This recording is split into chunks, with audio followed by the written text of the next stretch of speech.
beda alam, maka pahala masih bisa mengalir.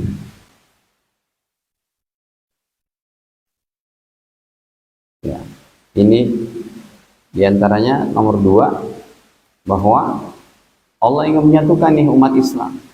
Nggak kenal, nggak ini, itu bisa. Ya. Makanya hadirin kalau ditanya, bagaimana kita menghasilkan pahala dalam 1 menit kurang, pahalanya 1,7 miliar. Caranya gimana itu? Bisa dapat pahala 1,7 miliar dalam kurang 1 menit. Caranya, doakan semua orang beriman di permukaan bumi ini. Allahumma ighfir lil muslimin wal muslimat. Allahumma aslih dzata bainihim. Terus yang kedua, kalau Anda mau mendapat pahala 7 miliar, ya, dalam waktu kurang 1 menit, caranya bagaimana? Doakan setiap manusia yang hidup saat ini, mau orang Islam kek, Yahudi kek, komunis kek, semuanya, ya Allah, kasih hidayah kepada seluruh manusia. Anda dapat pahala 7 miliar. Satu lagi. Bagaimana caranya kita mendapat pahala orang Islam sejak zaman Nabi Muhammad sampai hari kiamat? Dilakukan dalam kurang 1 menit. Doakan, Allahumma ighfir lil muslimina wal muslimat al ahya'i minhum, yang masih hidup atau sudah meninggal. Dari zaman dulu tuh kita mendoakan mereka dapat pahala. Pahala mengalir untuk mereka, untuk kita juga. Yang ketiga hadirin, ya, Allah ingin menyatakan kepada hamba-hamba beriman, kalian itu masih bisa tetap berbakti kepada orang tua, sekalipun udah beda alam.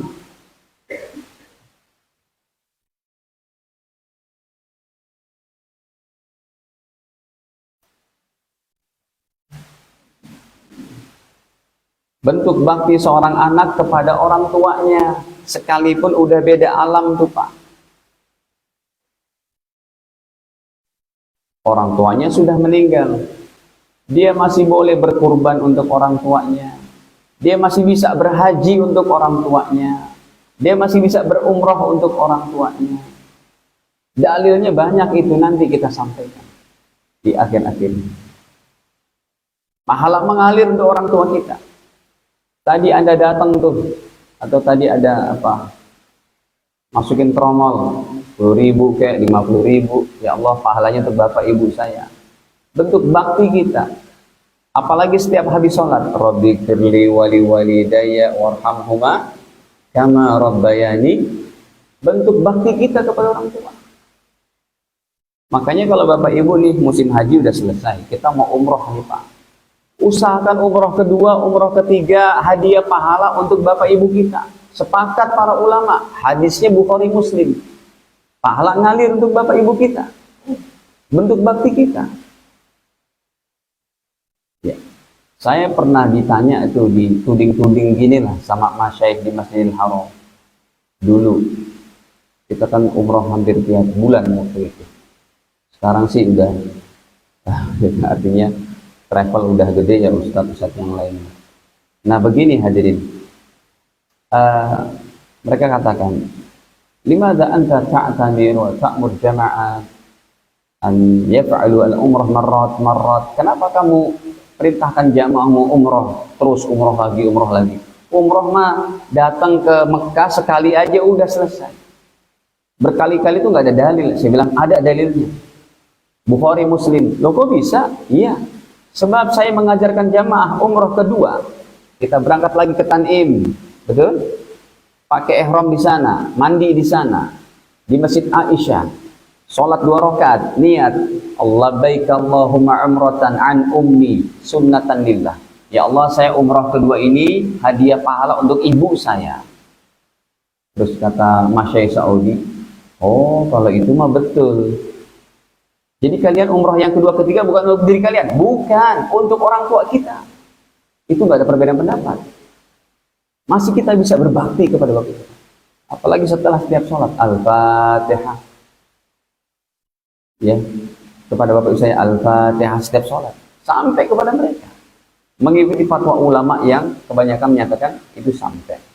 Nah hadirin, yang keempat adalah hikmahnya supaya kita bisa mempersiapkan, ini yang paling aplikatifnya mungkin, supaya kita bisa mempersiapkan pahala mengalir setelah kita wafat. Apa yang Bapak Ibu bisa buat? Jangan tidak mengambil kesempatan syariat yang indah ini. Perbanyak rekening-rekening deposit kita, supaya kita udah meninggal tetap ngalir gitu loh. Bisa daripada anak-anak soleh kita yang kita didik, ya. Sekalipun dia belajar ekonomi, belajar kedokteran, tapi rajin baca Quran, rajin sholat, pahala ngalir untuk kita tuh.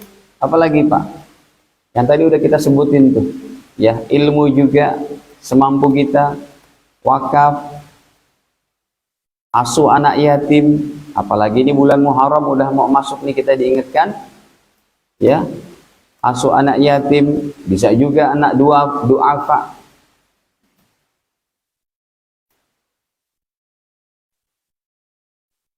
Makanya di yayasan pesantren kami dengan modal semangat aja Pak. Bismillah, anak yatim, anak duafa hampir 30 lebih.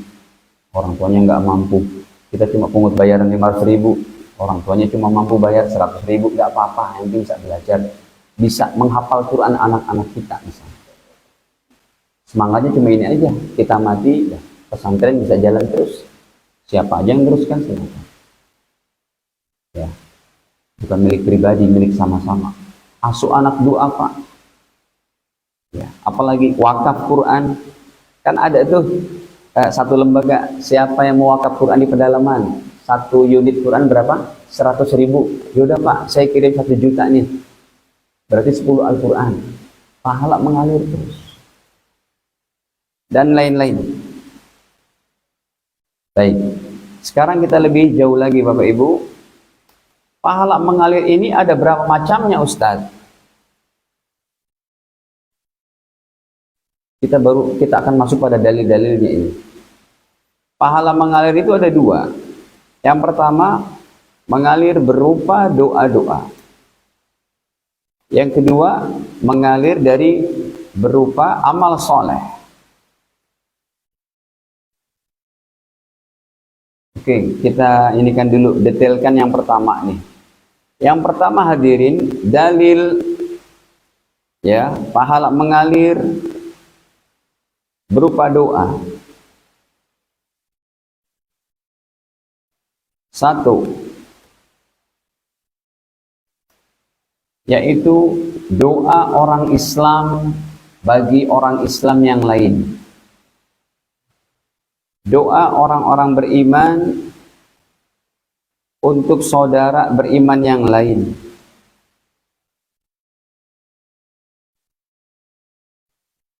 Sekalipun tidak saling kenal.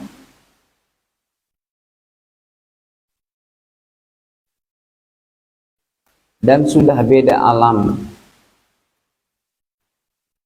Ini ada dalam Al-Quran, Allah firmankan, yaitu pada surat Al-Hasyr, surat ke-59, ayatnya ke-10. Allah sendiri itu yang mengajarkan kita, Allah langsung yang memfirmankan ayatnya. Coba kita buka. Ya, padahal kita lagi duduk, ibu-ibu lagi berjalan, ibu-ibu lagi menyapu-nyapu. Ada orang di sebelahan sana yang mereka habis sholat berdoa untuk kita juga. Kita lagi berkendara, di sini kita jam 9 lagi beraktivitas jam 9 pagi.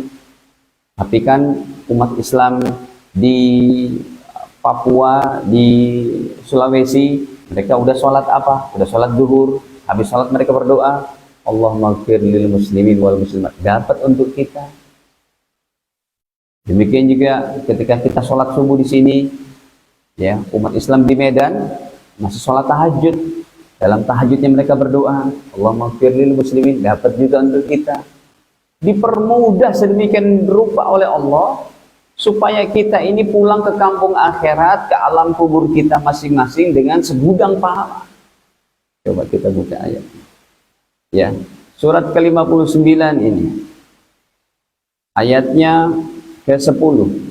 Walladzina ja'u min ba'dihim yaquluna rabbana ighfir lana wa li ikhwanina alladzina sabaquna bil iman. Walladzina ja'u, dan orang-orang yang datang min ba'dihim, orang-orang Islam yang masih hidup min ba'dihim, setelah generasi para sahabat Muhajir dan Ansor. Sampai hari kiamat nih, siapa aja orang Islam yang masih hidup, yaqulun, mereka berdoa, Rabbana ighfir lana, ya Allah ampunilah dosa kami, wa li ikhwanina, dan dosa saudara-saudara kami, alladzina sabaquna bil iman, yang telah mendahului kami dengan keimanan. Syaratnya satu, iman. Mau di ujung dunia dia berdoa dengan ayat ini, kita dapat. Yang kedua, atau kalau dikompletkan terjemahannya, wala taj'al fi qulubina ghilla, dan jangan engkau jadikan dalam hati-hati kami ya Allah ghillan, kedengkian, lilladzina amanu, kepada orang-orang beriman. Rabbana innaka ra'ufur rahim, ya Allah sesungguhnya engkau adalah maha penyayang dan maha pengasih. Hadirin, kemudian yang kedua, jenis pahala mengalir dari segi doa. Yang kedua adalah, Masya Allah Bapak Ibu, yang kedua ini sangat dalam, nggak mudah didapati dalam hadis-hadis, yaitu doa Nabi Muhammad sallallahu alaihi wasallam untuk umatnya. Ya. Doa ampunan dosa, istighfar dari Nabi untuk umatnya. Ini juga Allah yang firmankan dalam Al-Qur'annya. Boleh kita buka ayatnya, surat Muhammad, surat ke-47, ayatnya ke-19. Nanti ditafsirkan dalam hadis Imam Bazzar. Ditafsirkannya ini oleh Nabi, nggak ada dalam hadis yang standar ulama itu, cukup jauh. Tidak didapati kalau Nabi itu mendoakan di alam kuburnya. Dalam hadis penjelasan ayat ini, dalam hadis Bukhari yang paling bonafit kan 6 tuh, Bukhari, Muslim, Abu Daud, Tirmidzi, An-Nasai, Ibnu Majah, nggak ada. Tapi adanya dalam Musnad Imam Bazzar nomor 1900 sekian. Coba kita buka dulu nih. Nabi Muhammad mendoakan kita Bapak Ibu. Makanya dulu ketika saya belajar di Pakistan itu kan, di kampus tempat saya belajar hampir ada 60 negara Pak, terutama yang berbahasa Inggris ini. Ya, ada yang dari London berarti dengan British accent-nya itu. Ya, kalau kita bilang water, dia bilang water gitu kan. Ada yang dari Chicago, ada yang dari Washington DC, teman-teman saya itu. Ada juga yang orang Islam bahasa Inggrisnya dari Tobago, dari Trinidad. Yang kalau mereka senang bilang kamu good, good, dibilangnya pressure, pressure. Kita nggak ngerti what the mean of pressure. Pada artinya you are good, you are good. Tapi bahasa slang mereka tuh pressure. Dari situ juga saya ngerti sebelum ada aplikasi WhatsApp. Ya, kita mau bilang biasa what's the matter gitu kan, dia bilang WhatsApp. Itu dari mereka itu dulu tahun 2000, tahun 98 kita bareng-bareng belajar sama mereka. Maksud begini, saya ingat banget dengan bahasa Inggris yang mudah itu untuk masalah ini. Kita didoakan oleh Nabi, kita didoakan oleh orang beriman, oleh orang-orang soleh. Makanya jangan ada selek dengan orang beriman. Sekalipun beda pendapat dalam masalah fikihnya, itu lumrah biasa. Makanya disatukan orang beriman dengan saling mendoa. Indah sekali ajaran ini. Jadi begini, ya saya ngerti lah, dulu kita gaul sama mereka bahasa Inggris kita pun otomatis aja tuh Pak, ngerti-ngerti aja gitu. ya hari-hari kita ngomong bahasa Inggris. Ketika kita ceramah ke pedalaman Pakistan sama teman-teman kita orang Amerika, orang London tadi dengan aksen yang berbeda, ada mereka berbicara kuat dengan bahasa Inggrisnya mengenai masalah ini. Dia bilang, my Muslim brothers, ya,